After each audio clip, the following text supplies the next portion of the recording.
ওগো, আমাকে তুমি নাও, আমাকে ফেলে রেখো না তুমি। লক্ষ্মী বোন আমার, তোর কি বলার আছে মা? আমাকে খুলে বল। যতীন, তুমি সত্যি করে বলো, তুমি কুরানিকে ভালোবাসো কি না? আমি তোমাকে ভালোবাসি কুরানি। বধূ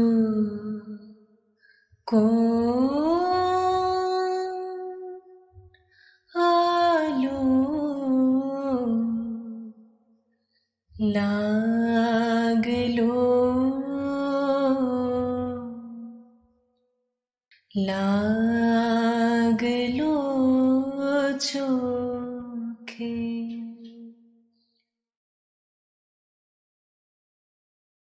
সকালবেলায় শীত শীত ছিল। দুপুরবেলায় বাতাসটি অল্প একটু তেঁতে উঠে দক্ষিণ দিক থেকে বইতে আরম্ভ করেছে। যতীন যে বারান্দায় বসেছিল সেখান থেকে বাগানের এক কোণে একদিকে একটি কাঁঠাল আর একদিকে একটি শিরীষ গাছের মাঝখানের ফাঁক দিয়ে বাইরের মাঠটা চোখে পড়ে। সেই শূন্য মাঠ ফাল্গুনের রৌদ্রে যেন ধুধু করছিল। তারই এক প্রান্ত দিয়ে কাঁচা পথ চলে গেছে। সেই পথ বেয়ে বোঝাই খালাস গরুর গাড়ি মন্দ গমনে গ্রামের দিকে ফিরে চলেছে। গাড়োয়ান মাথায় গামছা ফেলে অত্যন্ত বেকারভাবে গান গাইছে। এমন সময় পিছনে একটি সহাস্য নারী কণ্ঠ বলে উঠল, কি যতীন, পূর্বজন্মের কারুর কথা ভাবছো নাকি? কেন পটল, আমি কি এমনই হতভাগা যে ভাবতে হলে পূর্বজন্ম নিয়ে টানাটানি করতে হয়? আত্মীয় সমাজে পটল নামে খ্যাত এই মেয়েটি বলে উঠল, আর মিথ্যে বড়াই করতে হবে না। তোমার এই জন্মের সব খবরই তো রাখি ভাই। ছি ছি, এত বয়স হলো তবু একটা সামান্য বউকে ঘরে আনতে পারলে না। আমাদের ওই যে ধনামালিটা, ওরও একটা বউ আছে। তার সঙ্গে দুই বেলা ঝগড়া করে সে পাড়া শুদ্ধ লোককে জানিয়ে দেয় যে তার বউ আছে বটে। আর তুমি যে মাঠের দিকে তাকিয়ে এমন ভান করছো যেন কার চাঁদ মুখ ধ্যান করতে বসেছো। এই সমস্ত চালাকি আমার কাছে থাকবে না, ঠিক আছে? ও কেবল লোক দেখাবার ভরং মাত্র। দেখো যতীন, চেনা মামুনের পৈতের দরকার পড়ে না। কই, আমাদের ওই ধনাটা তো কোনোদিন বিরহের ছুতো করে মাঠের দিকে অমন করে তাকিয়ে বসে থাকে না। অতি বড় বিচ্ছেদের দিনেও গাছের তলায় নিড়ানি হাতে ওকে দিন কাটাতে দেখেছি, কিন্তু ওর চোখে তো এমন ঘোর ঘোর ভাব কখনো দেখিনি। আর তুমি মশাই 7 জন্ম বউয়ের মুখ দেখলে না, কেবল হাসপাতালের মরা কাটাকাটি আর পড়া মুখস্থ করে বয়স পার করে দিলে। তুমি দুপুরবেলা আকাশের দিকে গদগদ হয়ে তাকিয়ে থাকো কেন শুনি? না, এই সমস্ত বাজে চালাকি আমার সঙ্গে চলছে না, আর আমার গা জ্বালা করে। যতীন হাত জোর করে বলল, থাক থাক, আর নয়, আমাকে আর লজ্জা দিও না। তোমাদের ধনাই ধন্য, ওরই আদর্শে আমি চলতে চেষ্টা করব। আর কথা নয়, কাল সকালে উঠেই যে কাঠকুড়ানি মেয়ের মুখ দেখব তারই গলায় মালা দেব। ধিক্কার আমার আর সহ্য হচ্ছে না। তবে এই কথাই রইলো। হ্যাঁ রইলো। তবে এসো। কোথায় যাব? আরে এসোই না। না না, কিছু দুষ্টুমি তোমার মাথায় এসেছে, আমি এখন নড়ছি না। আচ্ছা, তবে এখানেই বসো। কথাটা বলেই দ্রুত পায়ে প্রস্থান করলো পটল। পরিচয় দেওয়া যাক। যতীন এবং পটলের বয়সের একদিন মাত্র তারতম্য। পটল যতীনের চেয়ে একদিনের বড় বলে যতীন তার প্রতি কোনো প্রকার সামাজিক সম্মান দেখাতে নারাজ। উভয়ে খুড়তুতো জাটতুতো ভাই বোন, বরাবর একত্রে খেলা করে এসেছে। দিদি বলে না বলে পটল যতীনের নামে বাল্যকালে বাপ খুড়োর কাছে অনেক নালিশ করেছে, কিন্তু কোনো শাসনবিধির দ্বারা কোনো ফল পায়নি। একটিমাত্র ছোট ভাইয়ের কাছেও তার পটল নামটা ঘুচল না। পটল দিব্যি মোটা সোটা, গোলগাল, প্রফুল্লতার রসে একেবারে পরিপূর্ণ। তার কৌতুক হাস্য দমন করে রাখে সমাজে এমন কোনো শক্তি ছিল না। শাশুড়ির কাছেও সে কোনো দিন গাম্ভীর্য অবলম্বন করতে পারেনি। প্রথম প্রথম তা নিয়ে অনেক কথা উঠেছিল, কিন্তু শেষকালে সকলকেই হার মেনে বলতে হলো ওই একই রকম। তারপরে এমন যে পটলের দুর্নিবার প্রফুল্লতার আঘাতে গুরুজনদের গাম্ভীর্য ধূলিসাৎ হয়ে গেল। পটল তার আশেপাশে কোনোখানে মন ভার, মুখ ভার, দুশ্চিন্তা একেবারে সইতে পারত না। অজস্র গল্প, হাসি ঠাট্টায় তার চারিদিকের হাওয়া যেন বিদ্যুৎ শক্তিতে বোঝাই হয়ে থাকত। পটলের স্বামী হরকুমার বাবু ডেপুটি ম্যাজিস্ট্রেট, বিহার অঞ্চল থেকে বদলি হয়ে কলকাতায় আবগারি বিভাগে স্থান পেয়েছেন। প্লেগের ভয়ে বালিতে একটি বাগান বাড়ি ভাড়া নিয়ে থাকেন, সেখান থেকে কলকাতায় যাতায়াত করেন। আবগারি পরিদর্শনে প্রায়ই তাকে মফস্বলে ফিরিতে হবে বলে দেশ থেকে মা এবং অন্য দু একজন আত্মীয়কে আনবার উপক্রম তিনি করছেন, এমন সময় ডাক্তারিতে নতুন উত্তীর্ণ পশার প্রতিপত্তিহীন যতীন বোনের নিমন্ত্রণে হপ্তাখানেকের জন্য এখানে এসেছে। কলকাতার গলি থেকে প্রথম দিন গাছপালার মধ্যে এসে যতীন ছায়াময় নির্জন বারান্দায় ফাল্গুন মধ্যাহ্নের রসালস্যে আবিষ্ট হয়ে বসেছিল। এমন সময় পূর্বকথিত সেই উপদ্রব আবার আরম্ভ হলো। পটল চলে গেলে আবার খানিকক্ষণের জন্য সে নিশ্চিত হয়ে একটুখানি নড়ে চড়ে বেশ আরাম করে বসল। কাঠকুরানি মেয়ের প্রসঙ্গে ছেলেবেলাকার রূপকথার অলিগলির মধ্যে তার মনটা ঘুরে বেড়াতে লাগলো। এমন সময় আবার পটলের হাসিমাখা কণ্ঠের কাকলিতে সে চমকে উঠল। পটল একটি মেয়ের হাত ধরে সবেগে টেনে এনে যতীনের সম্মুখে স্থাপন করল। বলল, ও কুরানি, কি হয়েছে দিদি? দেখ তো আমার এই ভাইটিকে কেমন দেখতে। মেয়েটি অসংকোচে যতীনকে দেখতে লাগলো। কি ভালো দেখতে না? মেয়েটি গম্ভীরভাবে বিচার করে ঘাড় নেড়ে বলল, হ্যাঁ, ভালো দেখতে। যতীন লাল হয়ে চৌকি ছেড়ে উঠে পড়ল। বলল, পটল, কি ছেলে মানুষই করছো? ও, আমি ছেলে মানুষই করি আর তুমি বুঝি বড় মানুষই করো? হ্যাঁ, তোমার বুঝি বয়সের গাছ পাথর নেই? যতীন পালিয়ে গেল। পটল তার পিছনে পিছনে ছুটতে ছুটতে বলল, হো যতীন, তোমার ভয় নেই, ভয় নেই। তোমাকে এখনই মালা দিতে হবে না। ফাল্গুন চৈত্রে লগ্ন নেই, এখনো হাতে সময় আছে। পটল যাকে কুরানি বলে ডাকে সেই মেয়েটি অবাক হয়ে রইল। তার বয়স ওই 16 হবে। শরীর ছিপছিপে, মুখশ্রী সম্বন্ধে অধীত কিছু বলবার নেই। কেবল মুখে এই একটু অসামান্যতা আছে যে দেখলে যেন বনের হরিণের ভাবটা মনে আসে। কঠিন ভাষায় তাকে নির্বুদ্ধিও বলা যেতে পারে, কিন্তু তা বোকামি না, তা বুদ্ধিবৃত্তির অপরিস্ফুরণ মাত্র। তাতে কুরানির মুখের সৌন্দর্য নষ্ট না করে বরঞ্চ একটু বিশিষ্টতা দিয়েছে। সন্ধেবেলায় হরকুমার বাবু কলকাতা থেকে ফিরে এসে যতীনকে দেখে বললেন, যতীন এসেছে যে, ভালোই হয়েছে। তোমাকে একটু ডাক্তারি করতে হবে। পশ্চিমে থাকতে দুর্ভিক্ষের সময় আমরা একটি মেয়েকে নিয়ে মানুষ করছি। পটল তাকে কুরানি বলে ডাকে। ওর বাপ মা এবং ওই মেয়েটি আমাদের বাংলোর কাছে একটি গাছতলায় পড়েছিল। যখন খবর পেয়ে গেলাম, গিয়ে দেখি ওর বাবা মা মারা গেছে। মেয়েটির প্রাণটুকু পড়ে আছে মাত্র। পটল তাকে অনেক যত্নে বাঁচিয়েছে। ওর জাতের কথা কেউ জানে না। তা লইয়া কেউ যদি আপত্তি করে তাহলে পটল বলে, ও তো দ্বিজ, একবার মরে আমাদের ঘরে আবার জন্মিয়েছে। ওর সাবেক জাত একেবারে ঘুচে গেছে। প্রথমে মেয়েটি পটলকে মা বলে ডাকতে শুরু করেছিল। পটল একটু ধমক দিয়ে বলল, খবরদার, আমাকে মা বলিসনি, আমাকে দিদি বলবি কেমন? অত বড় মেয়ে আমাকে মা বলে ডাকলে আমাকে তো বুড়ি মনে হবে। কুরানি চুল বাঁধতে বাঁধতে অসম্পূর্ণ বেনি পিঠের উপরে দুলিয়ে হরকুমার বাবুর ঘরে এসে উপস্থিত হলো। তার হরিণের মতো চোখ দুটি দুজনের উপর রেখে সে চেয়ে রইল। যতীন ইতস্তত করছে দেখে হরকুমার তাকে বললেন, বৃথা সংকোচ করছো যতীন। ওকে দেখতে মস্ত ডাকর, কিন্তু কচি ডাবের মতো ওর ভিতরে কেবল জল ছলছল করছে। এখনো শ্বাসের রেখা মাত্র দেখা দেয়নি। ও কিছুই বোঝে না। ওকে তুমি নারী বলে ভ্রম করো না, ও বনের হরিণী। যতীন তার ডাক্তারি কর্তব্য সাধন করতে লাগলো। কুরানি কিছুমাত্র কুণ্ঠা প্রকাশ করল না। যতীন বলল, শরীরযন্ত্রের কোনো বিকার তো বোঝা গেল না। পটল ফস করে ঘরে ঢুকে বলল, হৃদযন্ত্রেও কোনো বিকার ঘটেনি, তার পরীক্ষা দেখতে চাও বুঝি? বলে কুরানির কাছে গিয়ে তার চিবুক স্পর্শ করে বলল, ও কুরানি, আমার এই ভাইটিকে তোর পছন্দ হয়েছে? কুরানি মাথা হেলিয়ে বলল, হ্যাঁ, হয়েছে পছন্দ। আমার ভাইকে তুই বিয়ে করবি? সে আবার মাথা হেলিয়ে বলল, হ্যাঁ, করব। পটল এবং হরকুমার বাবু হেসে উঠলেন।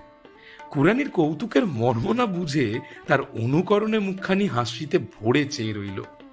যতীন লাল হয়ে উঠে ব্যস্ত হয়ে বলল, পটল, তুমি বাড়াবাড়ি করছো, ভারী অন্যায়। হরকুমার বাবু, আপনি পটলকে বড় বেশি প্রশ্রয় দিয়ে ফেলেছেন। নইলে আমিও যে ওর কাছে প্রশ্রয় প্রত্যাশা করতে পারি না। কিন্তু যতীন, কুরানিকে তুমি জানো না বলেই এত ব্যস্ত হচ্ছ। তুমি লজ্জা করে কুরানিকে শুদ্ধ লজ্জা করাতে শেখাবে দেখছি। ওকে জ্ঞান বৃক্ষের ফল তুমি খাইও না। সকলে ওকে নিয়ে কৌতুক করছে।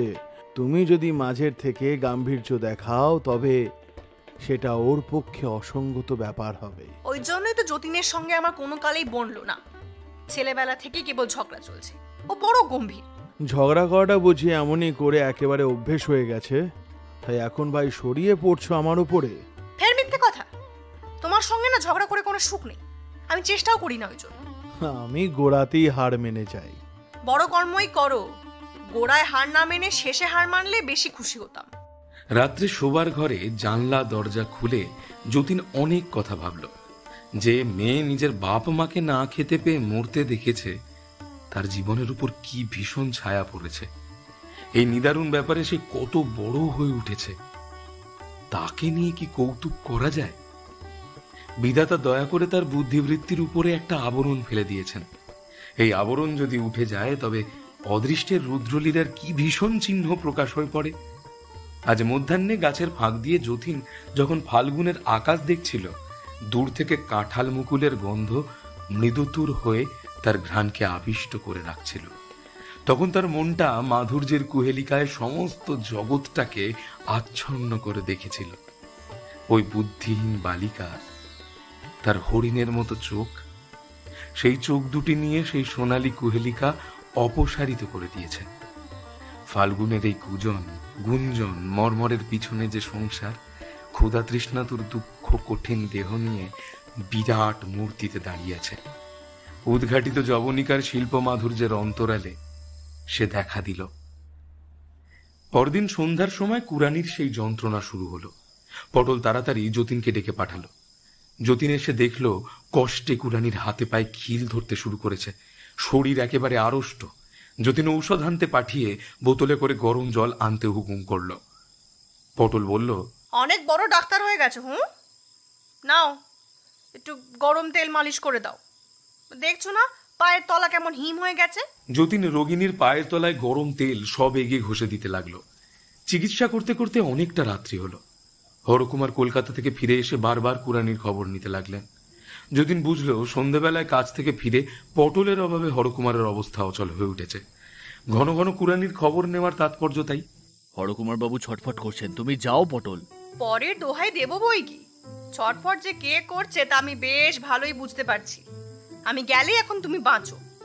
এদিকে কথায় কথায় লজ্জায় মুখ চোখ লাল হয়ে যায়। তোমার পেটে পেটে যে এত ছিল তা জানতাম না বাপু। আচ্ছা দোহাই তোমার, তুমি এখানেই থাকো, রক্ষা করো, তোমার মুখ বন্ধ হলে বাঁচি। আমি ভুল বুঝেছিলাম, হরকুমার বাবু বোধহয় শান্তিতেই আছেন। এই রকম সুযোগ তার সর্বদা ঘটে না। কুরানি আরাম পেয়ে যখন চোখ খুলল, পটল বলল, তোর চোখ খোলাবার জন্য তোর বর যে আজ অনেকক্ষণ ধরে তোকে পায়ে ধরে সাধিয়েছে, আজ তাই বুঝি এত দেরি হলো? হ্যাঁ, ছি ছি, যা ওর পায়ে ধুলো নে গিয়ে। কুরানির কর্তব্যবোধ তৎক্ষণাৎ গম্ভীরভাবে যতীনের পায়ের ধুলো নিল। যতীন দ্রুত পদে ঘর থেকে চলে গেল। তার পরদিন থেকে যতীনের উপর রীতিমতো উপদ্রব আরম্ভ হলো। যতীন খেতে বসেছে, এমন সময় কুরানি অম্লান বদনে পাখা দিয়ে তার মাছি তাড়াতে প্রবৃত্ত হলো। যতীন ব্যস্ত হয়ে বলে উঠল, থাক থাক, দরকার নেই। কুরানি এই নিষেধে বিস্মিত হয়ে মুখ ফিরিয়ে পিছনের ঘরের দিকে একবার চেয়ে দেখল, তারপরে আবার পুনরায় পাখা বোলাতে লাগলো। যতীন অন্তরালবর্তিনীর উদ্দেশ্যে বলে উঠল, পটল, তুমি যদি আমাকে এমন করে জ্বালাও তবে কিন্তু আমি খাবো না, আমি এই উঠলাম। বলে উঠবার উপক্রম করতেই কুরানি পাখা ফেলে দিল। যতীন বালিকার বুদ্ধিহীন মুখে তীব্র বেদনার রেখা দেখতে পেল। তৎক্ষণাৎ অনুতপ্ত হয়ে সে আবারও বসে পড়ল। কুরানি যে কিছু বোঝে না, সে যে লজ্জা পায় না, বেদনা বোধ করে না, এ কথা যতীনও বিশ্বাস করতে আরম্ভ করেছিল। তবে আজ চকিতের মধ্যে দেখল সকল নিয়মেরই ব্যতিক্রম আছে, এবং ব্যতিক্রম কখন হঠাৎ ঘটে আগে থেকে কেউই তা বলতে পারে না। কুরানি পাখা ফেলে দিয়ে চলে গেল।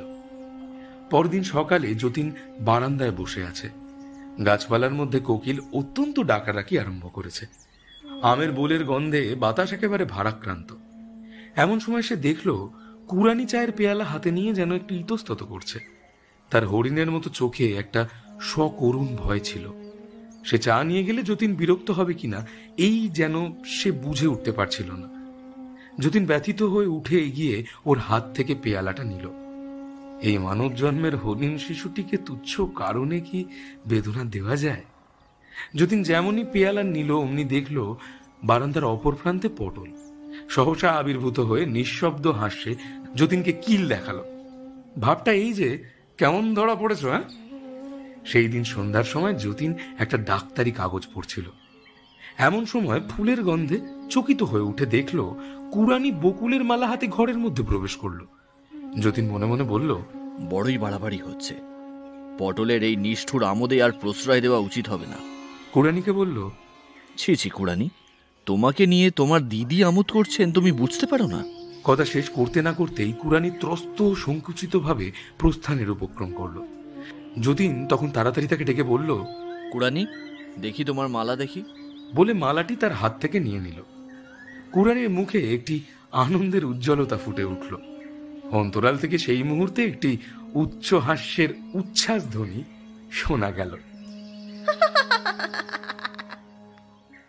পরদিন সকালে উপদ্রব করবার জন্য পটল যতীনের ঘরে গিয়ে দেখল ঘর শূন্য। একটা কাগজে কেবল লেখা আছে, পালালাম শ্রী যতীন। ও কুড়ানি, তোর বর যে পালালো, তাকে রাখতে পারলি না বুঝি? বলে কুড়ানির বেনি ধরে নাড়া দিয়ে পটল ঘর কন্যার কাজে চলে গেল। কথাটা বুঝতে কুড়ানির একটু সময় গেল। সে ছবির মতো দাঁড়িয়ে স্থির দৃষ্টিতে সম্মুখে চেয়ে রইল। তারপর ধীরে ধীরে যতীনের ঘরে এসে দেখল তার ঘর খালি। তার পূর্ব সন্ধ্যার উপহারের মালাটা টেবিলের ওপর পড়ে আছে। বসন্তের প্রাতঃকালটি স্নিগ্ধ সুন্দর। রৌদ্রটি কম্পিত কৃষ্ণচূড়ার শাখার ভেতর দিয়ে ছায়ার সাথে মিশে বারান্দার উপরে এসে পড়েছে। কাঠবিড়ালি লেজ পিঠে তুলে ছোটাছুটি করছে এবং সকল পাখি মিলে নানান সুরে গান গেয়ে তাদের বক্তব্য বিষয় কিছুতেই শেষ করতে পারছে না। পৃথিবীর এই কোণটুকুতে এই ক্ষণিকটা ঘনপল্লব ছায়া এবং রৌদ্ররচিত জগৎখণ্ডের মধ্যে প্রাণের আনন্দ ফুটে উঠেছিল। তারই মাঝখানে ওই বুদ্ধিহীন বালিকা তার জীবনের, তার চারিদিকের সঙ্গত কোনো অর্থ কিচ্ছু বুঝে উঠতে পারছিল না। সমস্তই তো কঠিন প্রহেলিকা। কি হলো, কেন এমন হলো? তারপরে এই প্রভাত, এই গৃহ, এই যা কিছু এমন একেবারে শূন্য হয়ে গেল কেন? যার বোঝবার সামর্থ্য অল্প, তাকে হঠাৎ একদিন নিজ হৃদয়ের এই অতল বেদনার রহস্য গর্ভে কোনো প্রদীপ হাতে না দিয়েই কে নামিয়ে দিল? জগতের এই সহজ উচ্ছ্বসিত প্রাণের রাজ্যে, এই গাছপালা, এই মৃগপক্ষীর আত্মবিস্তৃত কলরবের মধ্যে কে তাকে আবার টেনে তুলতে পারবে? পটল ঘরকন্যার কাজ ছেড়ে কুড়ানির খোঁজ নিতে এসে দেখল সে যতীনের পরিত্যক্ত ঘরে তার খাটের খুঁড়া ধরে মাটিতে পড়ে আছে। শূন্য শয্যাটাকে যেন পায়ে ধরে সাজছে। তার বুকের ভেতরে যে একটি সুধার পাত্র লুকানো ছিল, সেটা যেন শূন্যতার চরণে বৃথা আশ্বাসে উপর করে ঢেলে দিচ্ছে কেউ। ভূমিতলে পুঞ্জীভূত সেই স্থলিত কেশ, লুণ্ঠিত বসনা নারী যেন নীরব একাগ্রতার ভাষায় বলছে, নাও, আমাকে তুমি নাও, ওগো আমাকে তুমি নাও, আমাকে ফেলে রেখো না তুমি, আমাকে তুমি নিয়ে যাও এখান থেকে। ও কি হচ্ছে কুড়ানি? কুড়ানি উঠল না। সে যেমন পড়েছিল তেমনই পড়ে রইল। পটল কাছে এসে তাকে স্পর্শ করতেই সে উচ্ছ্বসিত হয়ে ফুলিয়ে ফুলিয়ে কাঁদতে লাগলো। পটল তখন চকিত হয়ে বলে উঠল, ও পোড়ামুখী, সর্বনাশ করেছিস তো, মরেছিস। হরকুমারকে পটল কুড়ানির অবস্থা জানালো। কি বিপদ ঘটলো? তুমি কি করছিলে? হ্যাঁ, তুমি আমাকে বারণ করলে না কেন? তোমাকে বারণ করা যে আমার কোনো কালের অভ্যেস নেই। বারণ করলেই কি ফল পাওয়া যেত? তুমি কেমন স্বামী শুনি? আমি যদি ভুল করি, তুমি আমাকে জোর করে থামাতে পারো না? আমাকে তুমি এই খেলা খেলতে দিলে কেন? এই বলে সে ছুটে গিয়ে ভূপতিতা বালিকার গলা জড়িয়ে ধরে বলল, লক্ষ্মী বোন আমার, তোর কি বলার আছে মা? আমাকে খুলে বল, খুলে বল আমাকে।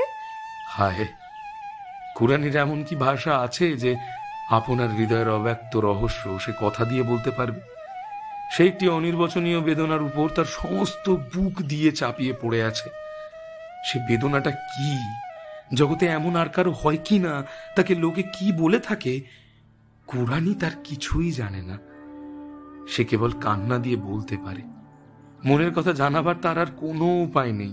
কুড়ানি, তোর দিদি বড় দুষ্টু, কিন্তু তার কথা যে তুই এমন করে বিশ্বাস করবি, তা যে আমি ভুলেও বুঝতে পারিনি।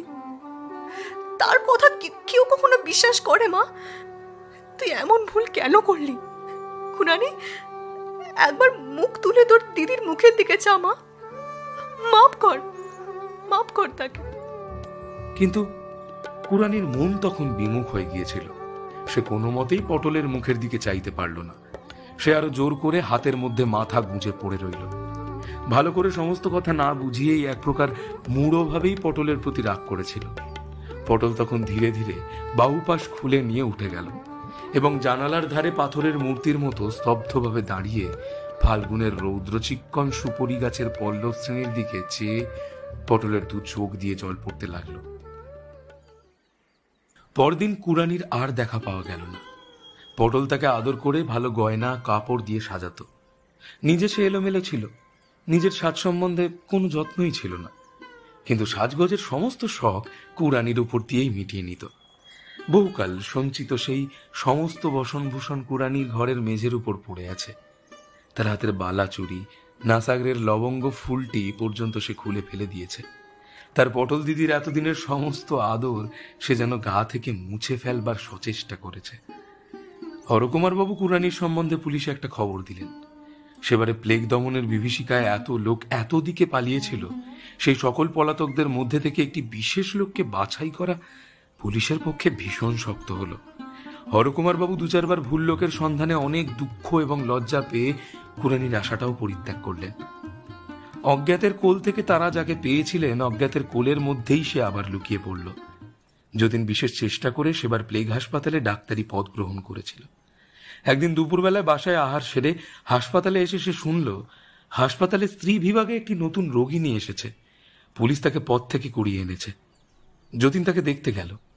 মেয়েটির মুখের অধিকাংশ চাদরে ঢাকা। যতীন প্রথমেই তার হাতটা তুলে নিয়ে নাড়ি দেখল।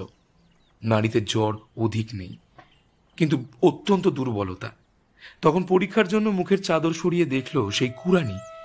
ইতিমধ্যে পটলের কাছ থেকে যতীন কুরানির সমস্ত বিবরণ জেনেছিল। অব্যক্ত হৃদয় ভাবের দ্বারা ছায়াছন্ন তার সেই হরিণ চক্ষু দুটি কাজের অবকাশে যতীনের ধ্যান দৃষ্টির উপরে কেবলই অশ্রুহীন কাতরতা বিকীর্ণ করেছে। আজ সেই রোগনিমিলিত চক্ষুর সুদীর্ঘ পল্লব কুরানির শীর্ণ কপালের উপরে কালিমার রেখা টেনেছে। দেখা মাত্রই যতীনের বুকের ভেতরটা হঠাৎ যেন কে চেপে ধরল। এই একটি মেয়েকে বিধাতা এত যত্নে ফুলের মতো সুকুমার করে গড়ে দুর্ভিক্ষ থেকে মহামারীর মধ্যে ভাসিয়ে দিলেন কেন? আজ এই যে পেলব প্রাণটি ক্লিষ্ট হয়ে বিছানার উপরে পড়ে আছে, এই অল্প কদিনের আয়ুর মধ্যে এত বিপদের আঘাত, এত বেদনার ভার সইল কি করে? ধরলই বা কোথায়?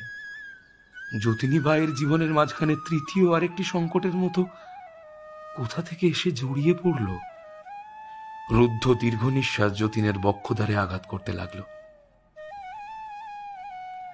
কিন্তু সেই আঘাতের তাড়নায় তার হৃদয়ের তারে একটা সুখের নীরও বেজে উঠল। যে ভালোবাসা জগতে দুর্লভ, যতীন তা না চাইতেই ফাল্গুনের একটি মধ্যাহ্নে একটি পূর্ণ বিকশিত মাধবী মঞ্জরির মতো অকস্মাৎ তার পায়ের কাছে নিজে থেকে এসে খসে পড়েছে। যে ভালোবাসা এমন করে মৃত্যুর দ্বার পর্যন্ত এসে মূর্ছিত হয়ে পড়ে, পৃথিবীতে কোন লোক সেই দেবভোগ্য নৈবেদ্য লাভের অধিকারী? যতীন কুরানির পাশে বসে তাকে অল্প অল্প গরম দুধ খাইয়ে দিতে লাগলো। খেতে খেতে অনেকক্ষণ পরে সে দীর্ঘ নিঃশ্বাস ফেলে চোখ মেলল। যতীনের মুখের দিকে চেয়ে তাকে সুদূর স্বপ্নের মতো যেন মনে করতে চেষ্টা করল। যতীন তার কপালে হাত রেখে একটুখানি নাড়া দিয়ে বলল, কুড়ানি কুড়ানি কুড়ানি। তার চোখের উপরে বাষ্প কোমল আরেকটি মোহের আবরণ।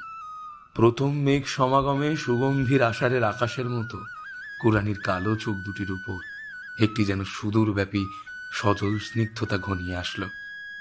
যতীন সকরুণ যত্নের সঙ্গে বলল, এই দুধটুকু শেষ করে ফেলো। কুরানি একটু উঠে বসে পেয়ালার উপর থেকে যতীনের মুখে স্থির দৃষ্টিতে চেয়ে সেই দুধটুকু ধীরে ধীরে খেয়ে ফেলল।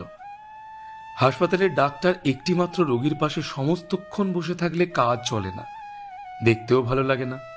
অন্যত্র কর্তব্য সারবার জন্য যতীন যখন উঠল, তখন ভয়ে ও নৈরাশ্যে কুরানির চোখ দুটি ব্যাকুল হয়ে পড়ল। যতীন তার হাত ধরে তাকে আশ্বাস দিল, আমি আবার আসবো কুড়ানি, তোমার কোনো ভয় নেই। যতীন কর্তৃপক্ষ দিগকে জানালো যে এই নতুন আনিত রোগিনীর প্লেগ হয়নি, সে না খেয়ে দুর্বল। এখানে অন্য প্লেগ রোগীর সঙ্গে থাকলে তার পক্ষে বিপদ। বিশেষ চেষ্টা করে যতীন কুরানিকে অন্যত্র নিয়ে যাওয়ার অনুমতি লাভ করল এবং নিজের বাসায় নিয়ে গেল। পটলকে সমস্ত খবর দিয়ে একটি চিঠিও লিখল। সেই দিন সন্ধ্যার সময় রোগী এবং চিকিৎসক ছাড়া ঘরে আর কেউ ছিল না। শিয়রের কাছে রঙিন কাগজের আবরণে ঘেরা একটি কেরোসিন ল্যাম্প ছায়াচ্ছন্ন মৃদু আলোক বিকীর্ণ করছিল। ব্র্যাকেটের উপরে একটা ঘড়ি নিস্তব্ধ ঘরে টিক টিক শব্দে দোলক দোলাচ্ছিল। যতীন কুরানির কপালে হাত দিয়ে বলল, তুমি কেমন বোধ করছো কুরানি? কুরানি তার কোনো উত্তর না করে যতীনের হাতটি নিজের কপালেই চেপে ধরল। যতীন আবার জিজ্ঞাসা করল, তোমার গলায় এটা কি কুরানি? কুরানি তাড়াতাড়ি কাপড়টা টেনে তা ঢাকার চেষ্টা করল। যতীন দেখল সে একগাছি শুকনো বকুলের মালা। তখন তার মনে পড়ল সেই মালাটা কি। ঘড়ি টিকটিক শব্দের মধ্যে যতীন চুপ করে বসে ভাবতে লাগলো। কুরানির এই প্রথম লুকাবার চেষ্টা, নিজের হৃদয়ের ভাব গোপন করবার এই তার প্রথম প্রয়াস। কুরানি মৃগশিশু ছিল। সে কখন ভাবাতুর হৃদয় ভারাতুর যুবতী নারী হয়ে উঠল। কোন রৌদ্রের আলোকে, কোন রৌদ্রের উত্তাপে তার বুদ্ধির উপরকার সমস্ত কুয়াশা কেটে গিয়ে তার লজ্জা, তার শঙ্কা, তার বেদনা এমন হঠাৎ প্রকাশিত হয়ে পড়ল। রাত্রি 2:30 সময় যতীন চৌকিতে বসে ঘুমিয়ে পড়েছে। হঠাৎ দ্বার খোলার শব্দে চমকে উঠল। দেখল পটল এবং হরকুমার বাবু একটা বড় ব্যাগ হাতে ঘরের মধ্যে প্রবেশ করল। তোমার চিঠি পেয়ে কাল সকালে আসবো বলেই বিছানায় শুলাম। অর্ধেক রাতে পটল বলল, ওগো, কাল সকালে গেলে কুরানিকে দেখতে পাবো না, আমাকে এখনই যেতে হবে। চলো, তুমি যতীনের বিছানায় শোবে চলো। হরকুমার ঈষৎ আপত্তির আড়ম্বর করে যতীনের ঘরে গিয়ে শুয়ে পড়লেন। তাদের নিদ্রা যেতেও দেরি হল না।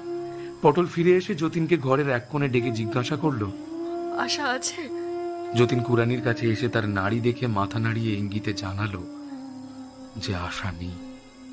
পটল কুরানির কাছে নিজেকে প্রকাশ না করেই যতীনকে আড়ালে নিয়ে গিয়ে বলল, যতীন, তুমি সত্যি করে বলো, তুমি কুরানিকে ভালোবাসো কি না? যতীন পটলকে কোনো উত্তর না দিয়ে কুরানির বিছানার পাশে এসে বসল। তার হাত চেপে ধরে নাড়া দিয়ে বলল, কুরানি, কুরানি। কুরানি চোখ মেলে মুখে একটা শান্ত মধুর হাসির আভাস মাত্র এনে বলল, কি বলছেন দাদা বাবু? কুরানি, তোমার এই মালাটি আমার গলায় পরিয়ে দাও। কুরানি অনিমেষ অভূত চোখে যতীনের মুখের দিকে তাকিয়ে রইল। তোমার মালা আমাকে দেবে না? যতীনের এই আদরের প্রশ্রয়টুকু পেয়ে কুরানির মনে পূর্বকৃত অনাদরের একটুখানি অভিমান জেগে উঠল। সে বলল, ওই মালা দিয়ে এখন আর কাজ কি? থাক না সে মালার কথা এখন দাদা বাবু। আমি তোমাকে ভালোবাসি কুরানি। শুনে ক্ষণকালের জন্য কুরানি স্তব্ধ রইল।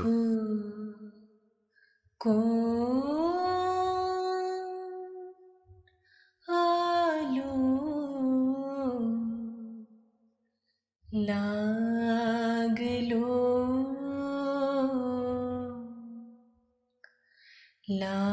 লাগলো চোখে, লাগলো চোখে বধূ কোন আলো লাগলো লাগলো চোখে।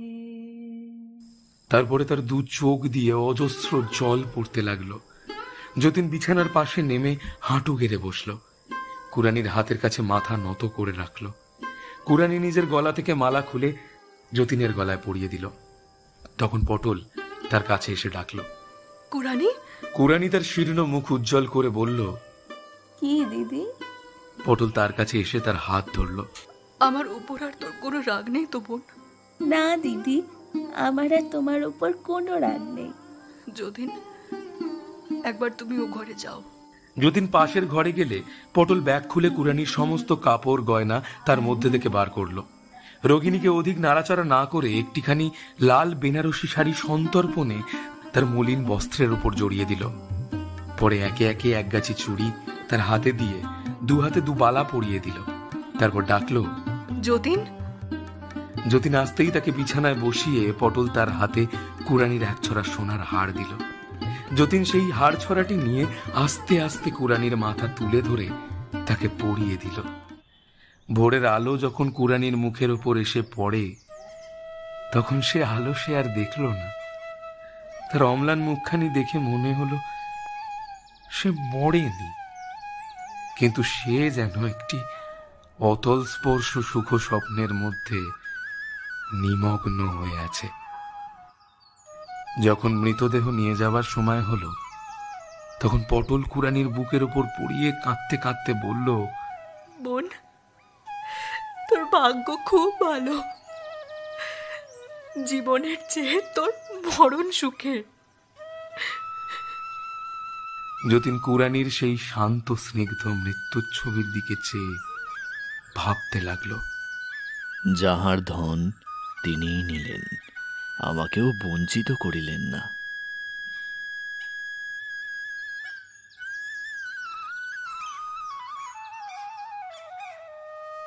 এতক্ষণ আপনারা শুনছিলেন রবীন্দ্রনাথ ঠাকুরের লেখা মাল্যদান। গল্প পাঠে ছিল সৌভিক, অন্যান্য চরিত্রে মহুয়া, ঈশিকা, ঋদ্ধি এবং আমি রৌনক। আশা করছি আপনাদের ভালো লেগেছে আজকের উপস্থাপনা। কমেন্ট করে জানাতে কিন্তু ভুলবেন না। আর হ্যাঁ, আরেকটা কথা, আপনারা অনেকেই গল্প শুনে লাইক দিতে ভুলে যান। প্লিজ গল্পটা ভালো লাগলে একটা লাইক করে দেবেন। মানে জোর করছি না, ভালো লাগলে তবেই করবেন। চলি, আবার আসবো সামনের সপ্তাহে নতুন একটা গল্প নিয়ে। শুভরাত্রি।